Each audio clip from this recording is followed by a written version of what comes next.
Good evening, visitors, and welcome to the Australian War Memorial's Last Post ceremony. My name is Sam Kern, and joining us today from the Royal Australian Navy is Petty Officer Benjamin Hale.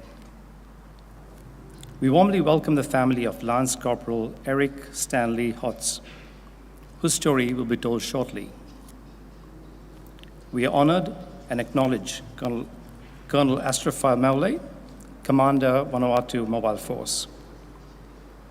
We welcome the veterans who have served, those that are still serving, and the families that love and support them. The live stream of this ceremony is made possible by the Return and Services League of Australia and the RSL and Services Club Association. We welcome members who are watching the broadcast of this ceremony across Australia. During this evening's ceremony, wreaths will be laid at the base of the pool of reflection by family and visitors to the memorial. If you're able, please stand and join in singing the national anthem.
If able, please be seated.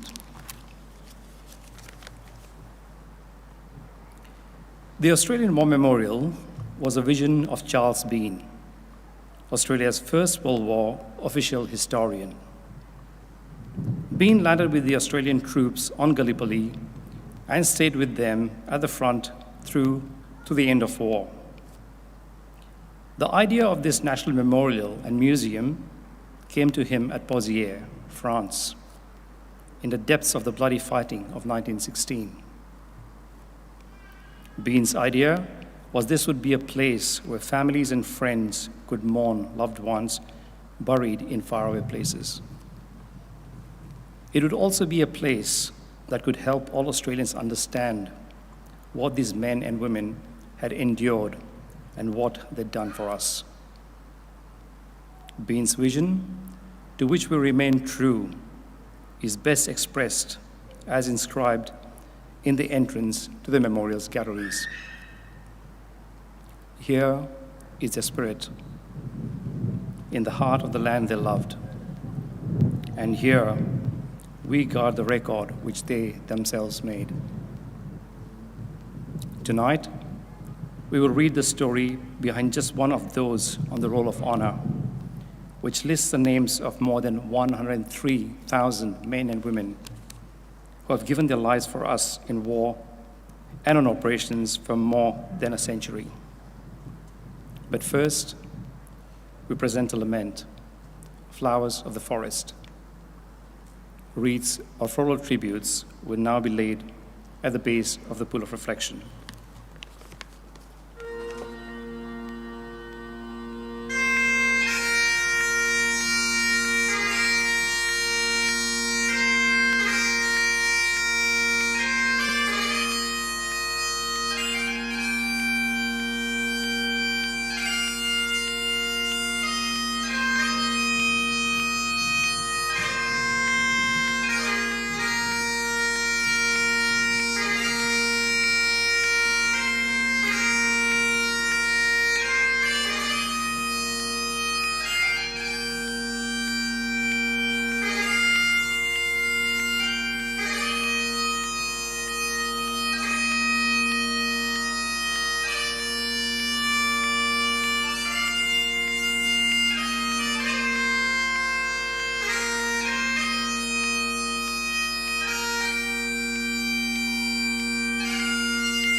Today, we remember and pay tribute to Lance Corporal Eric Stanley Hotz.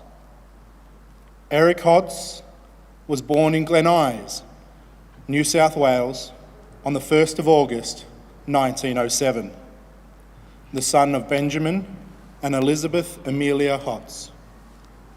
He grew up alongside his siblings, Reginald, Irene, Mavis, Ronald, Doris, Robert, Evelyn, and Merle, and attended Red Range School. Eric was a keen tennis player with an interest in golf. He worked as a dredge hand in the mining industry for a company operating at Hogues Creek. Eric Hotz enlisted in the 2nd Australian Imperial Force at Tamworth on the 3rd of September 1940. After travelling to Melbourne, he joined a training battalion and in May 1941 joined the newly formed 1st Independent Company, one of 12 independent or commando companies raised during the war. After further training at No. 7 Infantry Training Centre at Tidal River on Wilson's Promontory in Victoria, in June 1941, he was promoted to acting Lance Corporal. With the threat of war with Japan looming, Hotz and his comrades had a period of pre-embarkation leave before travelling to Sydney, where they embarked for overseas service on the 12th of July. The 1st Independent Company was sent to Canberra on New Ireland, the furthest northeast province of Papua New Guinea. In the event of an invasion, the 1st Independent Company's role would to be resist the enemy long enough so that the airfield could be damaged and other military installations, such as fuel dumps, could be destroyed. The company was then to withdraw further south, where it could wage a guerrilla war. On the 21st of January 1942, about 60 Japanese aircraft attacked Kavieng.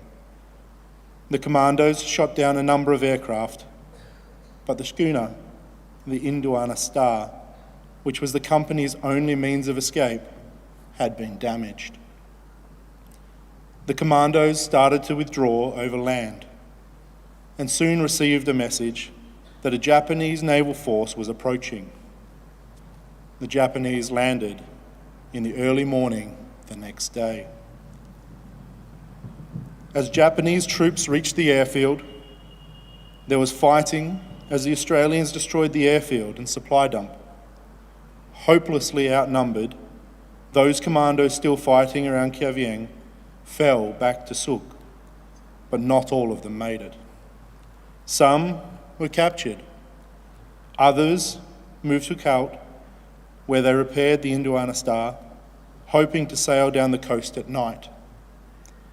By the end of the month, they had reached Kalili Harbour, but by then the fighting on New Britain was over. The Japanese had occupied Rabaul. The group decided to sail for Port Moresby, but the schooner was sighted by a Japanese plane which strafed and bombed it, destroying the lifeboat and causing a number of casualties. The Japanese instructed the Australians to sail to Rabaul, with the Indiana Star escorted by Japanese aircraft until it was met by a Japanese destroyer. The Australians were transferred to the destroyer and became prisoners of war.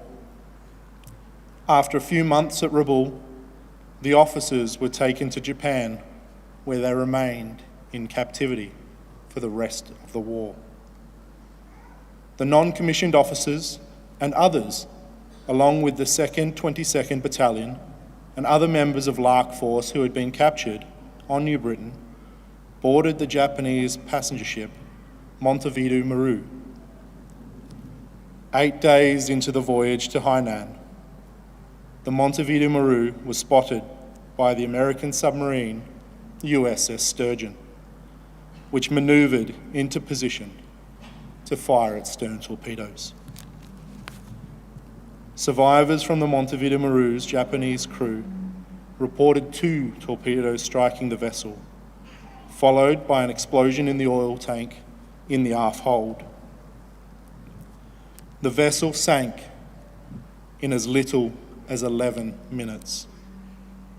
Of those aboard, barely 20 Japanese crew survived. Over 1,000 other personnel died. According to a surviving Japanese crewman, Australians in the water sang Auld Lang Syne to their trapped mates as the ship sank beneath the waves. The sinking is considered the worst maritime disaster in Australia's history. Unaware of the ship's loss, the families of those aboard continued to send letters in the belief that their loved ones were being held as prisoners of war. It was not until after the war that they discovered the fate of those lost. Among the dead was Lance Corporal Eric Stanley Hotz, who was 34 years old.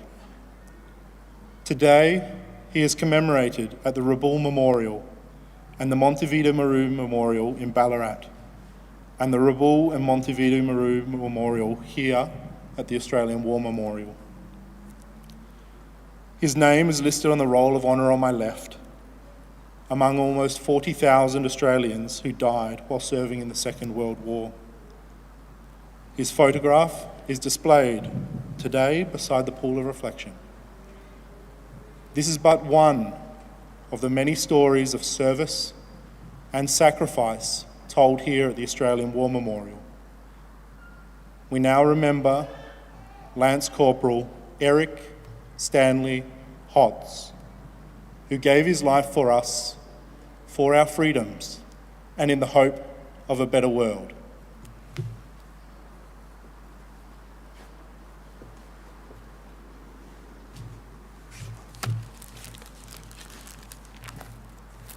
Please stand for reading of the ode and sounding of the last post.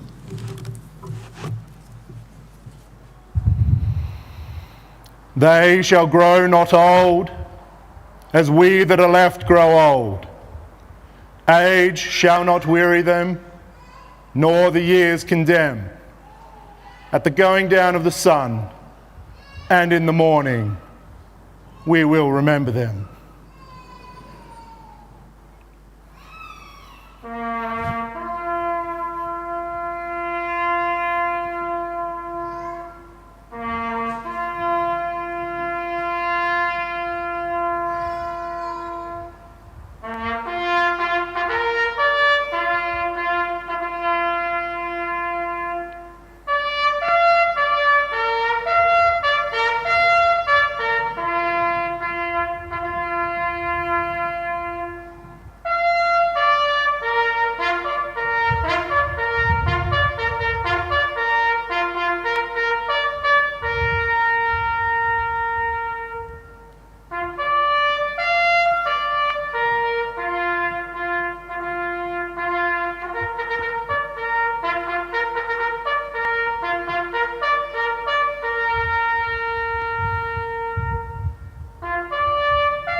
Lest we forget.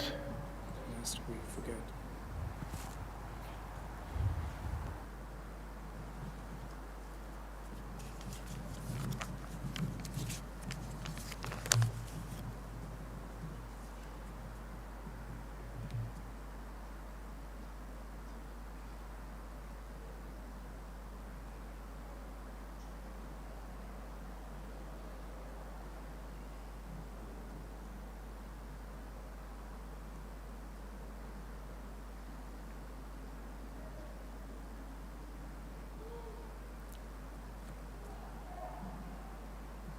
We leave you this evening with the words of the memorial's founder, Charles Bean. Many a man lying out there at Bossier or in the low scrub at Gallipoli, with his poor, tired senses barely working through the fever of his brain, has thought in his last moments, well, it's over. But in Australia, they will be proud of this. Ladies and gentlemen, girls and boys, that concludes the last post ceremony. On behalf of the director, staff, and volunteers, thank you for visiting the Australian War Memorial today and for your continued support for the memorial's development project. We wish you all a very pleasant evening. Thank you.